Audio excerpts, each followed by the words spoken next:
Hello and welcome to your in-depth weekly horoscope for week commencing the 14th of November for the Sun or the Ascendant. I'm going to outline the collective energies that are going to impact upon us all, but please stay with me. I will then dive deep to give each of the 12 zodiac signs from Aries through to Pisces in much greater detail. Now, the Sun continues in the sign of Scorpio this week, but Mercury and Venus are going to be leaving this sign and moving into the sign of Sagittarius, triggering the first blush of Sagittarius season, which of course we'll pick up furthermore next week when the Sun arrives in the sign of the Archer too. But the significance of Mercury and Venus moving together is that I feel that it's going to be a much freer energy that they bring in. But that's not going to be particularly apparent right at the start of this week, because on Monday, Saturn is obstructing or blocking or inhibiting the energy of the Sun. And of course, the intensity of that total lunar eclipse of the 8th of November continues to pour its energy into all our circumstances in a very disruptive way, particularly around our sense of values, our connections, our sense of self-worth, but also around money. So the transition of Mercury and Venus into Sagittarius can bring some levitation. But of course, technically, Mercury is debilitated in the sign of Sagittarius, but I think it's one of the weakest debilitations. And in fact, I feel that Mercury can thrive in this sign, despite being opposite Gemini, which it governs, square in Virgo, which it also governs, and of course in a square with Pisces, where it's also detrimented. So we have an opportunity to use the knowledge of Sagittarius and the thinking and the intellect of Mercury in order to transform our situation. So information is going to be important. But with Venus in the mix as well, when it comes to our relationships or even our attitude to money, the truth of our situations is vital. So the higher truth. We've been going through such an intense period collectively, and the quarter moon, which occurs on Wednesday in the sign of Leo, rather emphasizes the dilemmas that we have. You know, at some level we want to enjoy, we want to connect, we want to mix and mingle, but we've had to become much more aware of some very powerful and intense energies which have not been particularly easy. But you know, through the prism of intensity, there can also be the alchemy of positivity. And that happens this week from Tuesday through to Sunday, when the Sun forges an awesome link to Pluto. So if we can see where change can be a good thing and we embrace it and don't resist it, then our circumstances can really be changed in a very positive way. Also, the Sun from Thursday through to Sunday is in a terrific link with Jupiter, of course, now travelling forwards in the other sign it governs of Pisces. So this water trine is wonderful for letting emotions flow in a positive way. Also, Jupiter and Pluto are in a sextile all week, which is one of the most potentially fortunate of all planetary influences.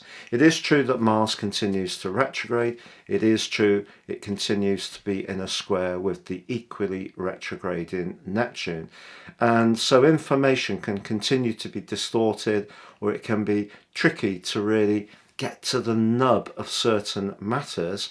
But I think generally this is a week that can see us opening up a little bit, or trying to make the most of the scorpionic energies which have been so powerful recently, because obviously Pluto is the ruler, the modern ruler of the sign of Scorpio, and that's like a lightning rod to both the Sun in Scorpio and of course also to Jupiter in the sign of Pisces. So if we're open to evolution, transformation, moving forwards, then the bubbly, bright and very sociable conjunction between Venus and Mercury can bring some levitation to bear. If you would like to ascend above this zodiac broadcast and understand what year 2023 will hold for you personally, please check out my special package, which gives you the rest of this year free in terms of the forecast, all of 2023, but based on your time, date and place of birth. This information completely unique to you, as will be your chart. And in my package with 30% off, you can also get your life roadmap, your character analysis, which can help you to understand some repeating patterns in your life, but also seize opportunities with greater conviction. Please see the link below. And if you're new to my channel, I'd be honoured if you would subscribe. Please click or tap on the bell notification symbol. But if you'd like to leave any comments and interact with me, I try very hard to answer all of them, so please feel very welcome to do that. And to all my ongoing viewers, thank you so much for all your support. So Leo, your week commencing the 14th of November forecast sees that crunch between the Sun in your 4th house of emotion and Saturn in your 7th house of relating on Monday. And that could see a real Monday feeling permeating in your situation. Also, Mars in your sector of friendship is still in a tricky angle with Neptune and also Pluto. So it could feel that in some way you're obligated to others, that you have responsibilities either financially or practically in order to keep things on track for your future hopes. But you know, in the middle of this week there is a quarter moon in your sign, and that again can see you trying to just align what's good for you, the individual, and what you need to keep in balance in terms of being protective and ensuring the security and nurture in your life is not threatened. But on Wednesday and Thursday, as Venus and Mercury glide into your sister fire sign of Sagittarius, what marvellous timing for the run up to Christmas. This is a very playful, very bubbly, very vivacious combination. If you are single, for example, this could see you much more sparky and much more outgoing over the next few weeks as Sagittarius season sweeps in, which obviously elementally suits you down to the ground because it's a fire sign like yours. But also later this week, the Sun is forging terrific links with both Jupiter and Pluto, which themselves are in a great sextile.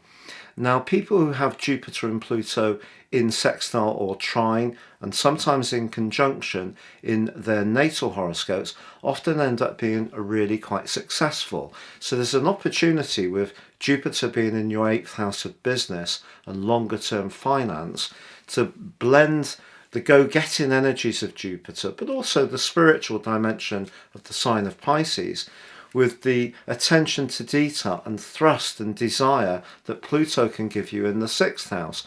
But the Sun in the 4th house, of course, is very much about home, family and emotions.